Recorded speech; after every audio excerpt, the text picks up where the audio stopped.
Hey, mathematicians, what a long, strange trip it has been. And here we are reviewing for our Unit 8 assessments in math expressions, with geometry being the strand that we're focusing on. We're going to start our review with some conversions between different units of measure in both metric and customary. So here's kind of a big thinking question. Why is it that when we divide to convert between feet and or when we convert between feet to yards, we're going to divide? And the deal is, here's what's going on. So we know that every yard has 3 feet. That's the equivalency, the basic equivalency. But here's what that looks like symbolically. If I draw this rectangle and I say, okay, altogether this is 1 yard, 1 yard. If I wanted to show feet in that yard, I would divide that yard into 3 equal parts, right?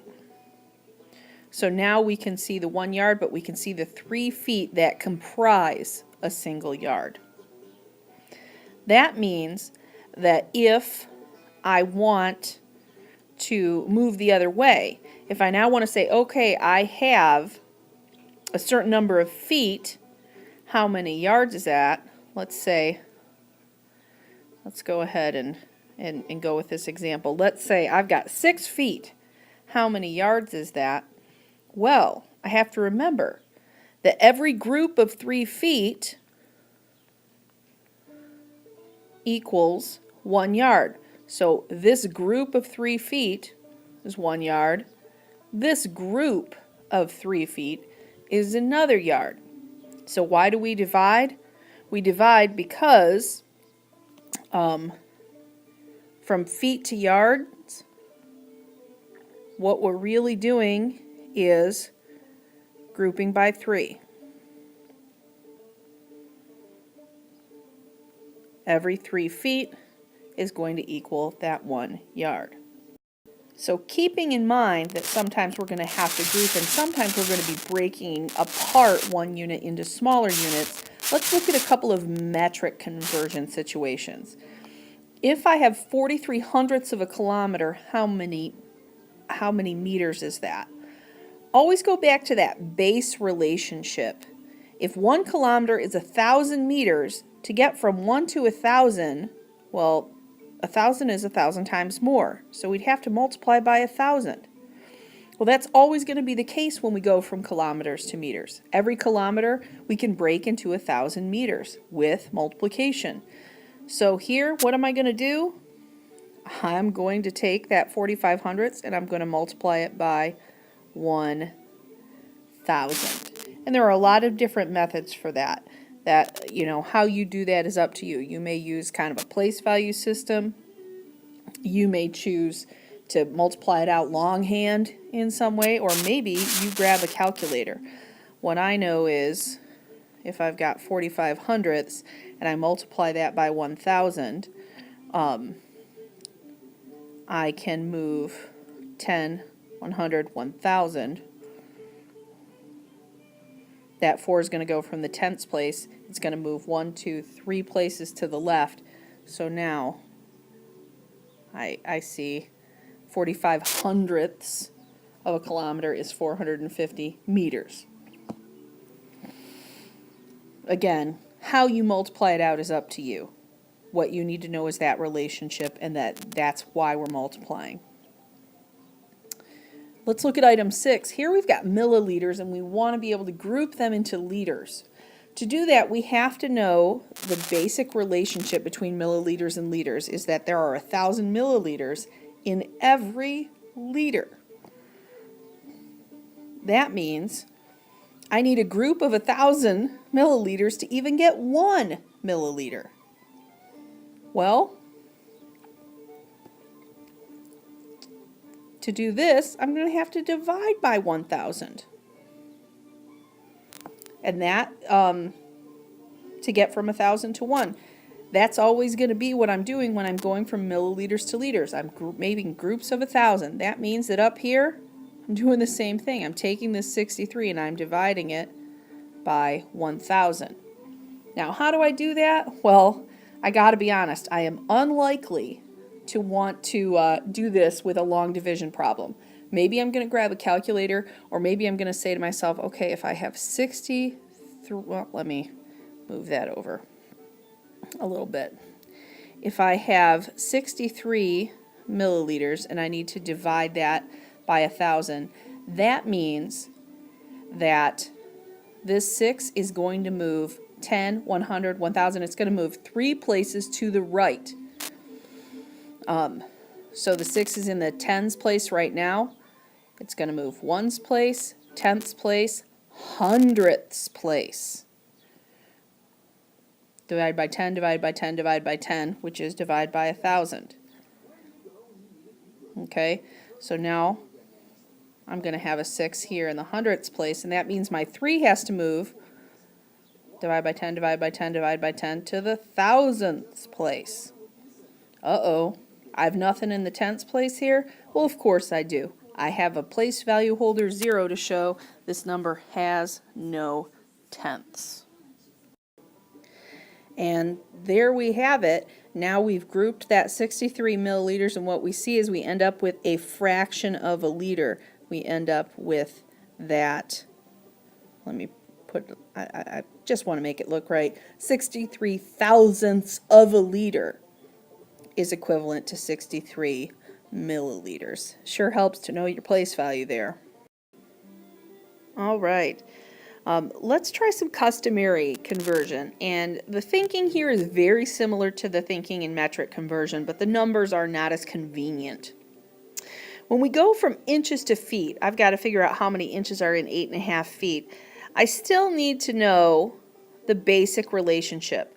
In this case, 12 inches is equivalent to 1 foot. Now, when I have a mixed number like 8.5, I tend to break that apart. First, I convert the whole number part, and I figure out how many inches are in 8 feet, and then I do the fraction part and figure out how many inches are in a half a foot. Then I combine them again to get that final equivalent. So first I'm going to say to myself, all right, to get from feet to inches, looks like I'm going to have to multiply by 12 because there are 12 feet in an inch. If I have 8 feet, then I'm going to multiply that by 12. And you can do that any way you want. I'm going to go with mental math. I know 8 times 10 is 80, and 8 times 2 is 16. That means that 8 feet is 96 inches. But I'm not done yet because I still need to figure out the other part of my 8.5 feet, the half a foot. Here I can multiply 1/2 times 12 and think of it that way, or I can just think, okay, well, if 1 foot's 12 inches, then half a foot will be half as many inches, which is 6 inches. Now, I know 8 plus 1/2 is 8.5 feet.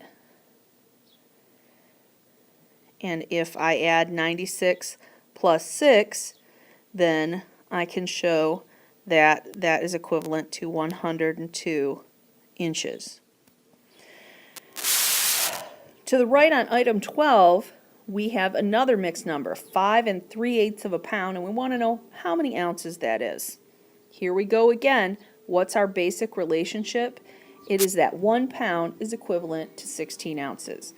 You may have these things memorized. If you don't, use a reference sheet. This information is all over the place. But you need to start with that knowledge. Because knowing this, I know that anytime I'm going from pounds to ounces, I'm going to have to multiply by 16 because there are 16 ounces in every pound. I'm going to use the same strategy I used for item 9. I'm going to break up my mixed number and then put it back together for the final conversion. 15 pounds. I'm going to have to figure out, well, 15 pounds, every pound I break into 16, that means 15 groups of 16. Now you can do long multiplication, calculator, whatever works for you. What you're going to find, or at least what I found, is that 15 pounds is 240 ounces. I'm not going to waste my time showing you that. I'm sure you know that. Now, I have 3/8 of a pound, but I also have to take that, and this one maybe we will do together. If we have 3/8 of, or 3/8 times 16, and I can take that and make that 16 over 1. I'm going to do one of my favorite things, is a little cross simplification, because I can divide 8 by 8 and get 1, and I can divide 16 by 8 and I'm going to get 2, and 3 times 2 is 6, so 3/8 of a pound is 6 ounces. Now, I can complete this. 15 and 3/8 of a pound is going to be equivalent to 246 ounces. Should have left a little more room there on the right, but we have the math, and that is a good thing. Okay, final task for part 1 of the review. Here we have a 3-dimensional solid, and we want to be able to calculate the volume. Now, the formula for volume is length times width times height, because, hey, that's how we find how much space a 3-dimensional object takes up, or how much it has in it. And this object is a little funky because it's in an L shape, you could say. Well, what we've learned to do here is, when we use this formula for volume, which really is the formula for finding the volume of a rectangular prism, we need rectangular prisms. Well, to do that today, what I'm going to do is decompose this into 2 rectangular prisms. So now I have this rectangular prism and this rectangular prism. I'm going to find the volume for both, and when I add them together, I have the volume of the entire object. So let's go with the top, the longer one. Here, if I know that volume is length times width times height, I see we've got a length of 30 and a width of 6 and a height of 10. And I can multiply that out any way I want. I can say, well, 30 times 10 is 300, and 300 times 6 is 1800. And of course, it's cubic inches because I am measuring in 3 dimensions. Now, let's take a look at the smaller of the 2 rectangular prisms that we have right here. And we still need the volume, which means length times width times height. Now here's where things get a little bit tricky, because here this measurement is the measurement for this whole space, and we only want right here. So that 18, we need to subtract this part here, which we know is 6 inches. 18 take away 6 means that the length of this rectangular prism is going to be 12 inches. And the width is 6 inches. The height of this whole thing is 10 inches. So now I have the factors I need to multiply to find the volume. Again, how you multiply is completely up to you. I might do 6 times 12 first. 6 times 10 is 60. 6 times 2 is 12. So that's 72. 72 times 10 is 720. Again, that's cubic inches. If that's the case, then I have to take my 1,800 cubic inches from the first decomposed rectangular prism, and I need to add my 720 from the second rectangular prism. And when I do that, I find that the total volume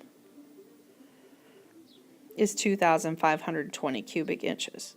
So the key here is to pay close attention when you get into the situation where you have to do a little bit of subtraction in order to find the correct dimensions after you've decomposed those rectangular prisms to find the separate volumes.